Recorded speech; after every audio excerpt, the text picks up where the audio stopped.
বাবা কাকু আসতে পারছে না, ভিসার কিছু একটা প্রবলেম। হেই, সরি, আমি তোমাকে দেখতে পাইনি। আমি তোমার সাথে পরে কথা বলছি। তুমি বাংলা জানো?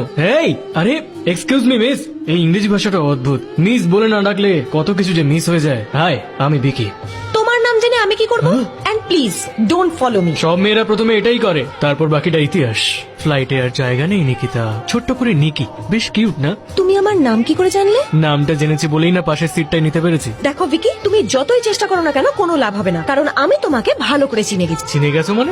তোমার নাম হলো বিক্রম কৃষ্ণ, আর তুমি ওয়েলিংটন ইউনিভার্সিটি থেকে এমএসসি ইন ফাইন্যান্স করছো। 2 বছরের কোর্সটা শেষ করতে 4 বছর লেগেছে। এমন একটাও সাবজেক্ট নেই যেটাতে তুমি ফেল করোনি। আর কলেজের সব মেয়েদের ফিগার ছি ছি ছি ছি ছি, বলতেও লজ্জা করছে। ওকে, থ্যাঙ্কস। থ্যাঙ্কস? কিন্তু কেন? দেখো, এই কথাগুলো সব তুমি যদি আমাকে ইন্ডিয়াতে ল্যান্ড করার পর বলতে, তাহলে ফ্লাইটে পুরো সময়টা আমি তোমার পেছনেই নষ্ট করে ফেলতাম। এখন আমি অন্য কোনো মেয়ের জন্য সেটা করব।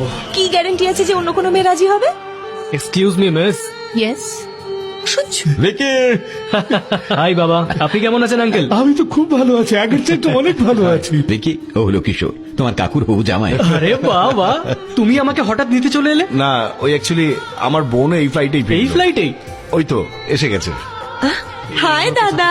হাই, কেমন আমি আছিস? ঠিক আছি। কেমন আছো মা? হাই আঙ্কেল, আমি ভালো আছি। বাবা, তুমি ওকে চেনো নাকি? হ্যাঁ, তোমার এনগেজমেন্টে সবকিছু তো ওই করেছিল। ও হলো আমার ছেলে Vicky. Hi. Hi. Vicky, good morning বাবু। আরে এই নাও কাকিমা। কফিটা খেয়ে নাও। Thank you. হাই দাদা, আমার জন্য কি এনেছিস? দেখেছো কাকিমা কিরকম লোভী হয়েছে তোমার মেয়েটা? যা, ওই কালো সুটকেসের সবকিছুই তো, দেখে নে। Thank you. কাকিমা, ওর আর বিনোদের থেকে তুমি কিন্তু কিছুই আশা করো না, কারণ এরপর তোমার দায়িত্ব সব আমার। আমি বলতে ভুলে গেছিলাম যে কি কাকু উঠে পড়েছে নাকি? উনি বলেছিলেন তুই উঠে গেলে তোকে বলে দিতে। ও, আরে তাড়াতাড়ি করো, বিয়ের আর মাত্র 20 দিন বাকি। তোমাদের তো দেখছি 18 মাসে বছর। চলো চলো, এবার হাত চালাও। গুড মর্নিং কাকু। ঘড়িতে দেখেছো কটা বাজে এখন? আসলে কাল দেরিতে ঘুমিয়েছি তো তাই। তোমার মাস্টার্স ডিগ্রি তাহলে হয়ে গেল? হ্যাঁ, এই দেখো আমার সার্টিফিকেট।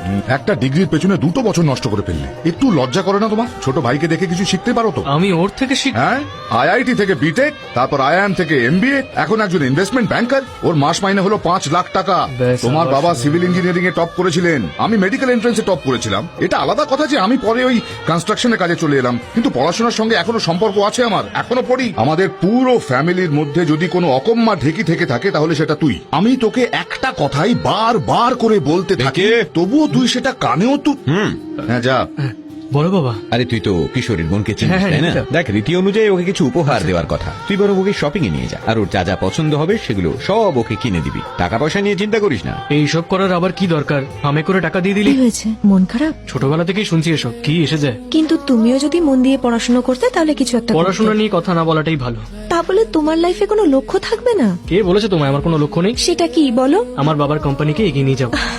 এতে এরকম করার কি আছে? তুমি কি জানো তোমার বাবার নাম ছাড়া তোমার কোনো অস্তিত্ব নেই? এটাই তোমার আঙ্কেল বলছিলেন। নিকি, আমার বাবা তার হাত ধরে আমাকে হাঁটতে শিখিয়েছেন। ওনার পরিচয় আমার পরিচয় হলে ক্ষতি কি? আমার স্বপ্নগুলোর থেকে বাবার স্বপ্নগুলোকে এগিয়ে নিয়ে যাওয়াটা বেশি জরুরি। নিকি, আমার বাবাকে ছাড়া আমি কিচ্ছু ভাবতে পারি না, এটা একদম সত্যি। বাবা হলো আমার শক্তি, আর একদিন আমি বাবার শক্তি হব। এতেই আমার মনের শান্তি, এই ফেসবুক আর হোয়াটসঅ্যাপ বানিয়ে নয়। তুমি তোমার এক্স গার্লফ্রেন্ডদের সঙ্গে এখনো কথা বলো? হ্যাঁ, তাদের বয়ফ্রেন্ড থাকা সত্ত্বেও কয়েকজনের তো বিয়েও হয়ে গেছে। তোমার হিংসে হয় না? দেখো নিকি, এই পৃথিবীর সব মেয়েরাই তো আমার সঙ্গে থাকতে আসেনি, ওটা ওদের লাইফ। কিন্তু সবাই তো তোমার মতো হয় না। জানো, মন্দিরে সুষমা তোমার সাথে আমাকে দেখে জেলাস ফিল করছিল। বললেই হলো। হ্যাঁ, হয়তো ও ভেবেছে আমি তোমার গার্লফ্রেন্ড। পরিষ্কার বোঝা যাচ্ছিল। আমার আনন্দ দেখে যদি কারো দুঃখ হয় তাতে আমার কি দোষ বলো? কিন্তু আমি যদি জেনে বুঝে কাউকে দুঃখ দিই তবে সেটা নিঃসন্দেহে আমারই দোষ, আর সেটা আমি কখনো করব না।